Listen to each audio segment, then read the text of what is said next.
about 12:01, we'll go ahead and get started here. Welcome to the Beaver Watershed Alliance Quarterly Speaker Series. We're excited to have our guest speakers here today, Clay Ward with the Nature Conservancy and Kevin McGaughey with the Arkansas Department of Ag Natural Resources Division. So we just want to take a minute and a few housekeeping things. If you'd like to type your questions in the chat box, we'll be taking some time after each presentation to answer some questions and also have some time at the end. Today's presentation is also going to be recorded, so you can check out our YouTube channel after the program. And we also want to thank Beaver Water District for sponsoring today's speaker series. So before we hand it over to Clay, just a few quick things about the Alliance. Here, okay. So we're a nonprofit watershed group working up here in Northwest Arkansas. And our mission is to protect Beaver Lake and the integrity of its watershed area. And we do that through education and outreach, technical assistance to landowners and communities, and planning and analysis activities. If you're not familiar with where the Beaver Lake Watershed area is, we're located in the upper White River Basin. So we're in the headwaters of the White River system. Beaver Lake is the first reservoir on the White River, followed by Table Rock Lake and then Bull Shoals. And then the White River flows over to the Arkansas and down to the Mississippi. And if we zoom in a little bit, here's the Beaver Lake Watershed area. It's about 1,000 square miles, and this is mostly forested watershed, but on the western border, Fayetteville, Springdale, Rogers, and Bentonville, we have quite an urbanizing corridor here. So a lot of urban pressure happening on this edge of the watershed. And this part of the watershed is a lot of forest, unpaved roads, and pasture lands. There are over 2,800 miles of streams in this watershed. And this is a source water drinking supply. So Beaver Lake supplies drinking water to over 500,000 people in Northwest Arkansas. It's also a hydroelectric power source and a big recreation lake for the region. So we have a watershed protection strategy in place, and you can see here where some of our priority areas are directly around the lake, the lower lake area, and the West Fork watershed. And our biggest pollutant of concern is sediment. And that's coming from stream channel erosion, like you see here, but also unpaved roads and construction runoff.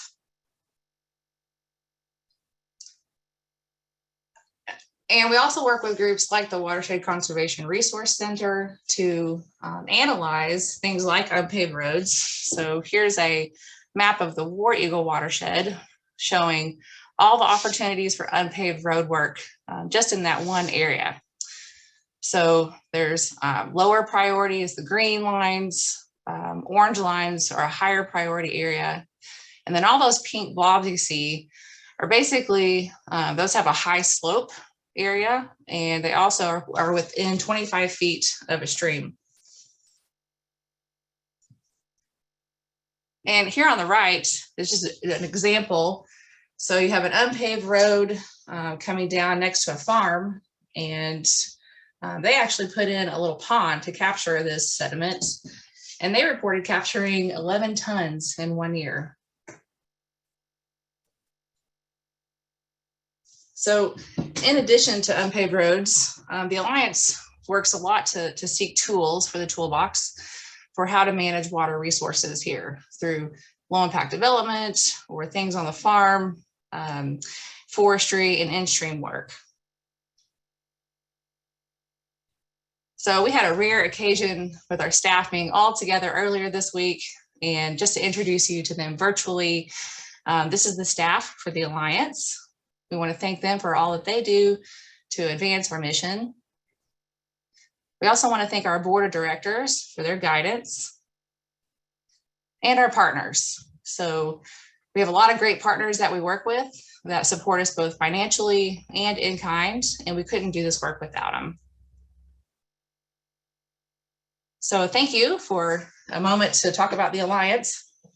If you'd like to reach us, here's our email address, phone number. We just updated our website. We welcome you to check that out. We have a new office in Elkins, Arkansas on the White River. And of course, check us out on social media. So with that, I'm going to stop sharing my screen and turn it over to Clay Ward, who will kick us off from the Nature Conservancy. Thanks, Clay. Yeah, thanks, Becky. Let's share my screen here. Can everybody see my presentation? All right, I'll take that as a yes. Well, thanks again, Becky, for having me. My name is Clay Word. I'm a river conservation manager with the Nature Conservancy here in Arkansas. So I get to oversee the majority of our water conservation projects that we do in the Interior Highlands, so the Ozarks and Ouachitas. And one of our main conservation objectives is restoring and connecting stream habitat within our river systems in the Interior Highlands. And as Becky alluded to, that includes a lot of unpaved road work as well as stream barrier removal and remediation. And so today I'm going to talk a little bit about some of our projects and give a few examples, but also discuss who's doing this work, how we're getting funded, and provide a few other examples. So first, what is a stream barrier and why do we care about them? A stream barrier to me is any structure that's in a stream or river that obstructs aquatic organism passage, moving up or downstream at some or all times of the year. And these are barriers that, before I was involved in this work, thing that would come to my mind would be like a giant, 100-foot dam on a reservoir where, no fish could conceivably jump over. But we're mostly interested in smaller barriers on streams and small to mid-sized rivers. And these usually come in the form of undersized culverts, low head dams, vented fords, perched culverts, ones that are a little bit more feasible to work on with our capacity. And we're interested in them for three reasons. One being ecological uplift and habitat connectivity. And I already alluded to this a little bit, but these barriers essentially can disconnect organisms from other populations of themselves. So, portions of the gene pool they might not be able to mate with, food sources, habitat refugia. And so by restoring or remediating, removing these structures out of our streams, we're able to potentially connect miles of stream and river corridor for these important species in our rivers, like this smallmouth bass here that I'm sure many of us are happily like to fish. The other thing that one of our other objectives is infrastructure. And so we do a lot of our work with county judges around Arkansas.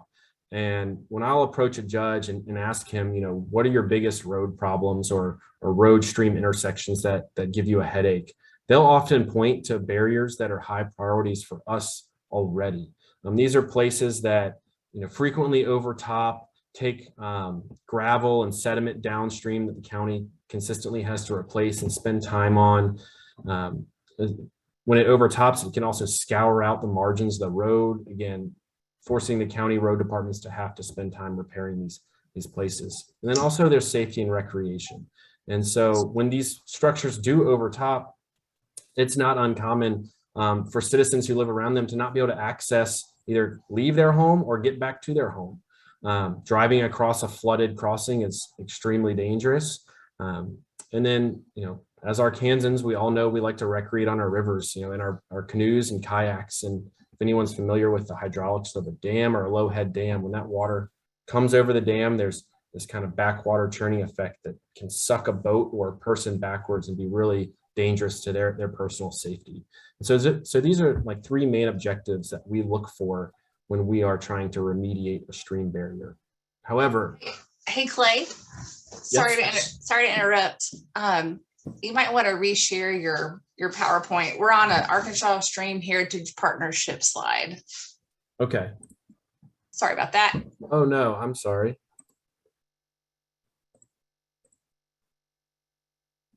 that better? There we go. Yes. All right. Sorry about that, everyone. So anyways, these are three kind of main objectives we try and balance as we remediate stream barriers across the state. However, it can be really hard because there are literally tens of thousands of stream barriers that exist across Arkansas. And so to maximize those three objectives at every one is not always feasible. And so what we have to do is prioritize them. And we do this through a large partnership called the Arkansas Stream Heritage Partnership. And it is a group of people and organizations that have come together and said, hey, we want to restore the natural free-flowing heritage of our streams here in Arkansas. But first, we have to know where they are, what their priority is, and then we can begin to spend our money wisely because there's a limited time and resources to do so. This partnership includes people like the U.S. Fish and Wildlife Service, the Forest Service, Army Corps of Engineers, Beaver Watershed Alliance, Natural Resource Division, the Nature Conservancy, the Natural Heritage Commission, and countless others. There's a huge group of us who are working on this. And we're really lucky to have the support of an organization called the Southeast Aquatic Resources Partnership, or otherwise known as SARP. This is a U.S. Fish and Wildlife funded organization, and their whole goal is to inventory, prioritize, and remediate stream barriers across the Southeast. And they actually have a protocol to survey stream barriers or stream crossings, and that can help us prioritize where we spend our dollars when we're deciding on a project. And that's a sample of the form right there. I spent some time this winter surveying structures in the Kings River watershed, and that's my colleague Chaz. And what you eventually will find is you complete these surveys, and then you can go on their website. And when you push, you can do this on your phone, and there's actually an app. And there's this wonderful lady at SARP called Kat. And once you're finished with your survey, Kat will then analyze the results or your data and publish it publicly. That's available to anyone who Googles SARP. You can find this online, and then you can start to make decisions about the projects that you want to complete. As you can see, there are a lot of road-related barriers, almost 70,000 in Arkansas, but we've only surveyed about 3,000 of them. So there's a lot of work left to do. And so I'll transition now to a couple projects that we've done, thanks to the Stream Heritage Partnership and several different funding sources. The first one of those is Wolf Creek. Wolf Creek is a tributary to the Alum Fork Saline River in Saline County, so just a little bit west of Little Rock. And the headwaters of the Saline River have high levels of endemism and endangered species, so species that are found nowhere else in the world. It also has really high water quality, and we want to maintain that. And we received a state wildlife grant a couple years ago to remediate a couple stream barriers in its watershed. So we partnered with the Natural Heritage Commission, the Game and Fish Commission, the Forest Service, and actually had some private donations and volunteer hours from Entergy. And we spent some time walking around the Ouachita National Forest in the headwaters of the Alum Fork and found this stream crossing here to your bottom right on Wolf Creek. It's this 100-foot mammoth concrete slab that if you spent really any time in the outdoors in Arkansas, probably doesn't look too unfamiliar. And we were able to work with our partners at the Forest Service, and this is actually just a relic slab that they no longer use. It used to go to an old pine plantation, and they didn't need us to replace it. They said it was completely fine for us to completely remove it. And so we were able to just hire a contractor and pull this out of the river, or it's a tributary to the Alum Fork. So it only cost us about $25,000 in contractual services. The pictures here, you'll see you're looking upstream in the top left at what Wolf Creek used to look like with the slab. You know, it's two pretty small 24-inch culverts for a much larger, flashier system than 24-inch culverts could handle. And then the next picture on your right is our contractor busting up that concrete slab. It took him about 14 dump truck loads to haul off this slab. And then lastly, kind of bottom left is what it looks like completely removed. I walked up there in February of this year, and that's what it looked like. You know, since we worked in a dry here, all we did was pull the structure out and we left a little bit of a stream channel. Because this system was so forested and there was a decent bit of natural grade control above and below where the structure used to be, we didn't have to muck around in the channel too much and do any real restoration or bank work. We know that the channel is a little undersized where we left it, but trusted that the spring flows and the natural grade controls would, naturally widen the channel back to where it wanted to be and let it meander around its valley. Unfortunately, there's only one way in and out to this site, and it's across the Alum Fork. And with all the heavy spring rains, I haven't been able to get back up there to check it out this year, but I'm hoping to get up there in the next couple of weeks to see how it's looking. Our next project is another vented ford on a much bigger river in the upper Little Red River Basin. It's a 150-foot slab crossing. And the upper Little Red is much like the upper Saline. It's high in endemism, has several endangered species, including this little yellow-cheeked darter here on our bottom left. And we received funding from the Fish and Wildlife Service through their Partners for Fish and Wildlife program and Fish Passage program a few years ago to remediate or actually remove this crossing. Now, this is in a really rural part of Stone County. And initially, we wanted to put a span bridge here. So, a structure that completely, spanned the whole river. And when we got quotes back on that, it was going to be upwards of $1 million. And just for frame of reference, since this is super rural, this area only sees about 15 to 30 cars a day. So it seemed like a lot of money to spend in one place for a span bridge with that low volume of traffic. Plus, we didn't have that much in our grant funding. And so we hired an engineer to come up with a couple conceptual designs for us.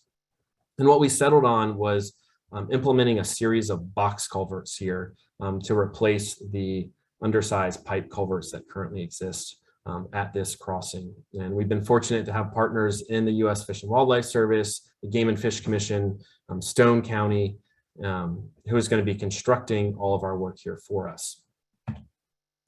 And as you can see, this is its existing conditions. We haven't started work on this project yet. It's currently going through its permitting phase, and we're still finalizing our design. But this was a place that pretty much all times of the year, the water would be coming too fast through those pipes for a fish to have the strength to swim up. And then it overtops frequently as well. I took this picture on the left about a month ago and saw some game and fish wildlife officers crossing it in their really heavy duty trucks. I was not that brave to cross there. So our conceptual design here is really implementing this series of box culverts. One of these 4x10 box culverts that we're hoping to place in has more capacity than the 10 existing pipe culverts. And so by implementing 3 of them, we're going to be tripling the capacity of this structure. So really visually, not much is going to change on the surface of the structure. However, it's going to be able to pass a lot more water than it currently does, thus reducing the velocity that's coming through those box culverts and allowing for fish passage the majority of the year. Additionally, we know it's going to still overtop. This river gets a lot of big high flows, and so we're building in some roadway in protection downstream so that when it does come up and overtop this structure, it's not scouring out and jeopardizing the road, hopefully reducing maintenance for the county. And lastly, we're going to implement some debris deflectors. So these are going to be steel pipes that are going to tie into the top of the structure, and then we're going to put them into the stream bed at a 45-degree angle on the upstream side of this. This means so when we get those high spring flows and the trees and debris come down, that debris is not going to, ideally won't get clogged in our culverts, and we'll be able to just wash up and over the structure. Again, reducing the maintenance for the county. And these will also serve as visual cues for any boaters on the river to know that, hey, there's a structure in the river here, and we might need a portage around it. The last series of stream barriers that we're going to be removing and that are slated to be constructed later this year are 3 undersized pipe culverts in Saline County that are also tributaries to the Alum Fork Saline River. We received a EPA non-point source pollution grant and approached the county about the work we wanted to do. And they brought us to three separate crossings that frequently overtopped. And they're all on unpaved roads. And when they overtopped, they would carry gravel and sediment downstream with them, forcing the county to, spend a lot more time and money and labor, at these sites than they really care to. And even though these might look like small tributaries, yes, there are fish in there. You can see on that bottom left, there's a perched culvert that is inaccessible for fish to swim up into some important headwater tributaries. And we've been fortunate that the grant money that we have from the EPA and the Natural Resource Division, we'll be able to buy materials, and Saline County has agreed to implement the project for us, and that'll help us meet our match for the grant requirements. So we have great partners in Saline County and the Saline River Watershed Alliance, as well as the Natural Resource Division. And so these might look like small tributaries, but with that undersized culvert, water tends to back up around them and spread out along the road margins, which then just puts more sediment and debris in our waterways and degrades water quality, and then again causing headaches for the county. So we were able to work with the county engineer and come up with some conceptual designs, or it's more than conceptual, but we'll be implementing some best management practices on the roads and on the approach and exit here. We'll put in some grade breaks and turn out water that's flowing downhill into those little trib valleys before it hits the actual tributaries, so it can deposit into the forest. And then we'll also be installing some larger culverts here, some head walls, and then also paving the actual top of the road stream crossing. Again, we know these are going to overtop, but ideally it'll just be a more resilient structure that overtops less frequently, reducing the amount of maintenance for the county and improving water quality and fish habitat at the same time. So that really brings me to the end of my presentation, and just want to thank Becky and Beaver Watershed Alliance for having me, and you all for listening today. If you have any questions about our actions and remediations of barriers around Arkansas or the Stream Heritage Partnership, or want to get involved, here's my contact information. Would love for you to reach out, and I welcome any questions at this time. Thank you. Excellent. Thank you, Clay. Looks like we do have one question from Matt asking about, have you guys looked into removing the 2 farm crossing bridges on the Kings River from Marble to Marshall Ford? No, those are ones that we have definitely looked at, and like many projects, time and money is a limiting factor, and so they're on the list, but not currently slated on the docket for construction or anything like that quite yet. But yes, we are very aware of those.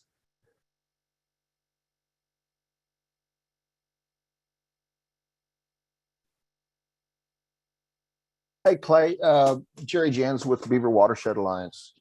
Good to meet you, sir, and great presentation. Have you guys had to deal with any like ATV and UTV traffic on public lands, fording streams and the erosion that's caused from, creating trail systems and things like that?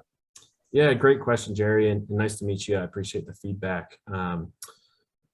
I have not had to deal with that personally. I've only been with the Nature Conservancy here in Arkansas for a little over a year now, but I do know we did a big project on Wolf Pen Gap several years ago and really studied that area because, to your point, there was a lot of UTV, ATV related erosion and unsustainable trail development. And so what I believe TNC and our partners did was kind of like what Becky was showing in the beginning of this, where they were able to analyze the really high sloped, high grade places around Wolf Pen Gap and pinpoint those high eroding areas to implement trail BMPs, and worked with the Forest Service to improve that area so that folks that like to use UTVs and ATVs out there could still do so, but we're going to be doing so in a sustainable way that put less sediment in our streams and rivers around that area. Awesome. Thank you, sir. Sure thing.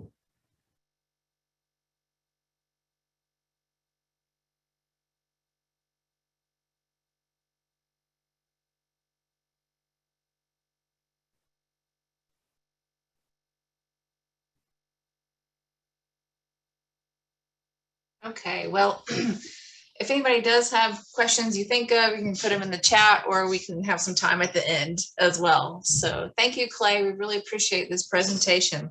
Thank you. Yeah. Okay, next we'll have Kevin McGaughey with DNR, going to talk about some Arkansas unpaved road programs and some of the efforts going on around the state. All right, thank you, Becky. Can y'all hear me? Yes. All right, good. Let's see if this will work.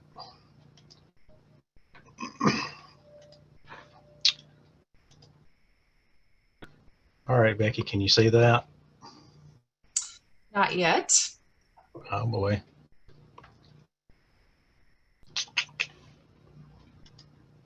Let's see. Oh, hold on. I got to hit share. How about now? Yes, we can. I can see your slides. Okay. All right, good. All right. Hi, everyone. My name is Kevin McGaughey. I work in the non-point source management section, which is now the water quality section at the Natural Resources Division of the Ag Department. I'm also the Arkansas Unpaved Roads Coordinator for Division of Natural Resources. The Arkansas Unpaved Roads program came to be in 2015.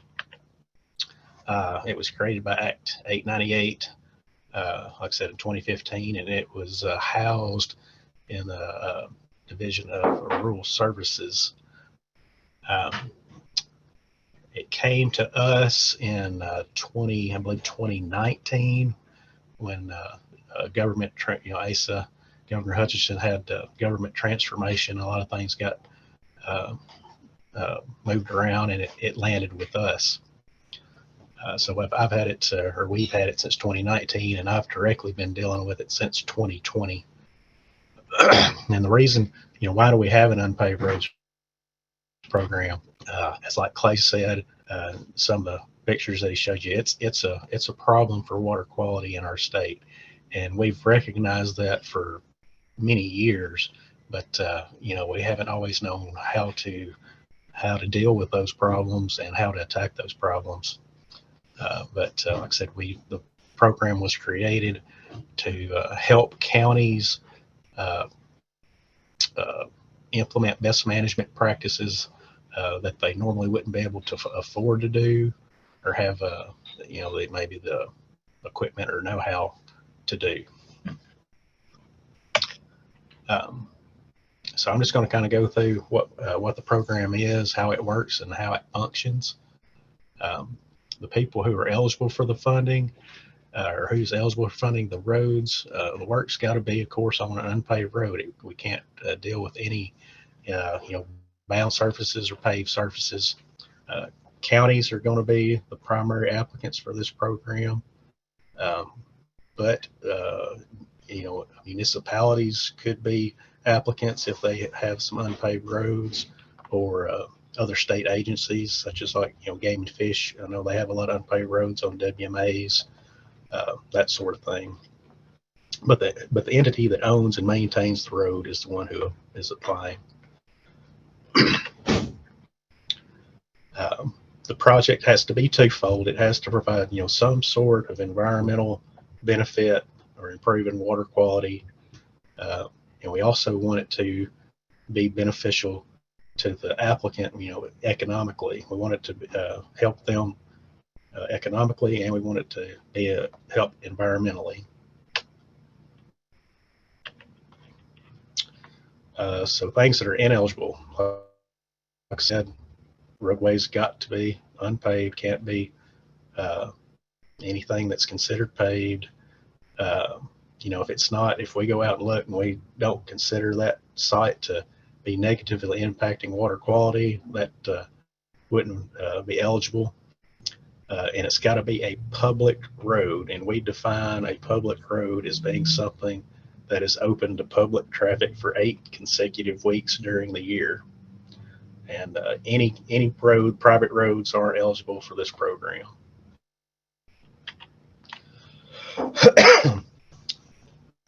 So how do we prioritize who we fund?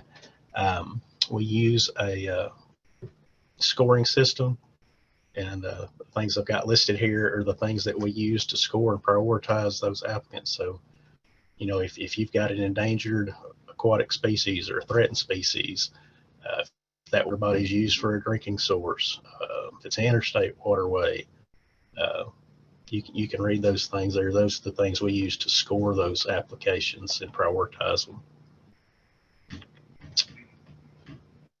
To be eligible to apply, you have to have someone on staff who has received ESM training, which is environmentally sensitive maintenance training. It's just a one-day course that we provide a couple times a year at no cost. We recommend it, you know, for county judges and their road crews and their personnel, and that certification is good for 5 years. And at least that way we know somebody on staff, you know, has a good idea of the type of BMPs that we're trying to install. Now we get to the money. What can we pay for, and how much money can you get? In this program, we can give each applicant up to $75,000, and that's a one-to-one matching grant. So for every dollar you apply for, you have to come up with $1 in match. Now that match doesn't have to be hard dollars; it can be in kind. And 99.9% of the time in these projects, all of the match is in kind. They're using their labor, their equipment, and their time to make the match for the grant.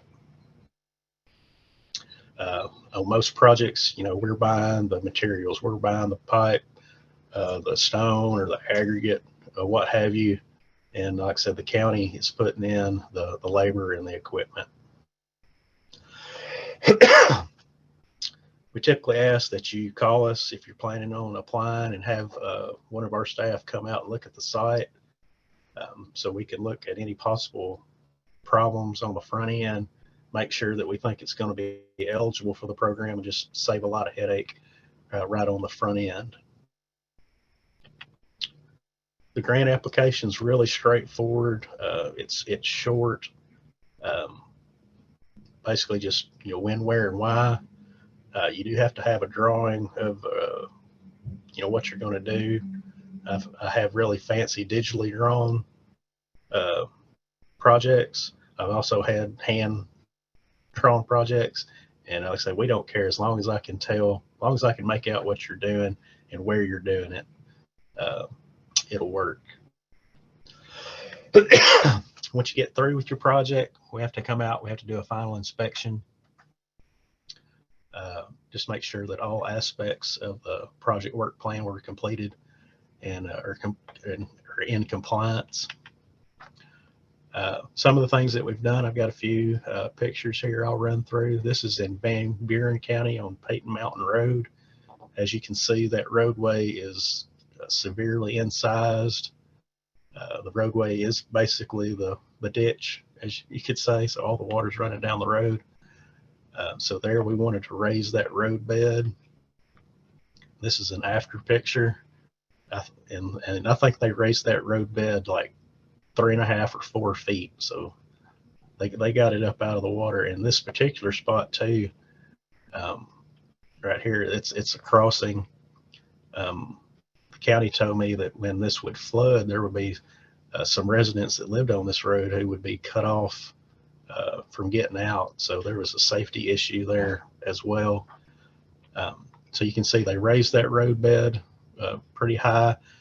They put in a bottomless arch culvert, which doesn't have a bottom in it. So it's great for fish passage, and it will pass a lot more water than just your regular round culvert will.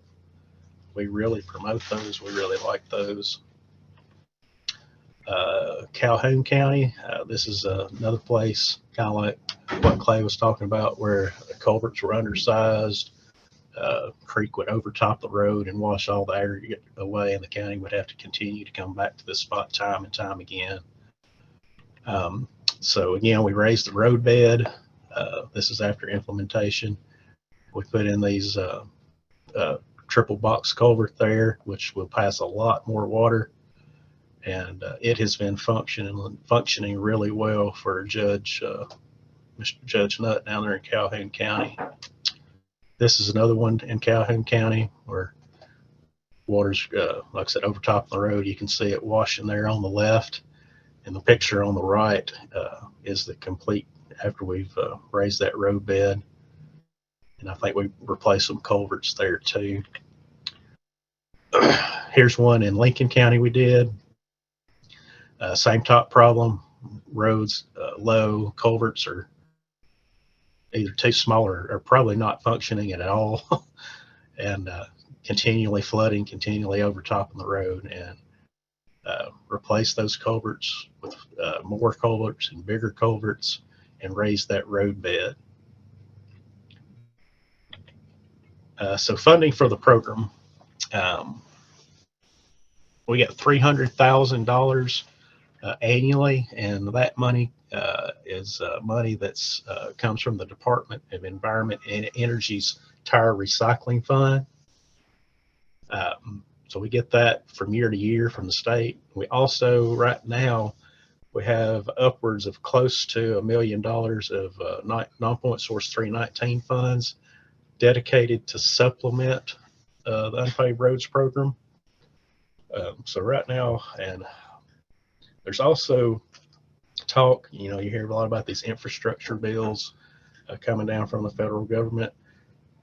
There's thinking that in the future there may be more funds that could be dedicated towards this program. So that's a good thing. So right now, I will tell you, the last 2 years, we have funded everyone who has applied and been eligible. So I would encourage, if you got a project right now, now is the time to apply. And the application period, you can apply at any point during the year, but the deadline is March 1st of each year. So if March 1st comes along, we'll take all the applications we've got up to that point. We'll rank them, and like I said, then we'll see who we can fund with the money we've got available. So there's my contact info. So if you need to get in touch with me, I got any questions. They say 85% of the roads in Arkansas are unpaved, so that's a lot of miles of road. So there's never going to be, I don't think we're ever going to run out of work to do on unpaved roads. So this big job ahead of us. And so at this time, I'll take any questions. If anybody's got questions.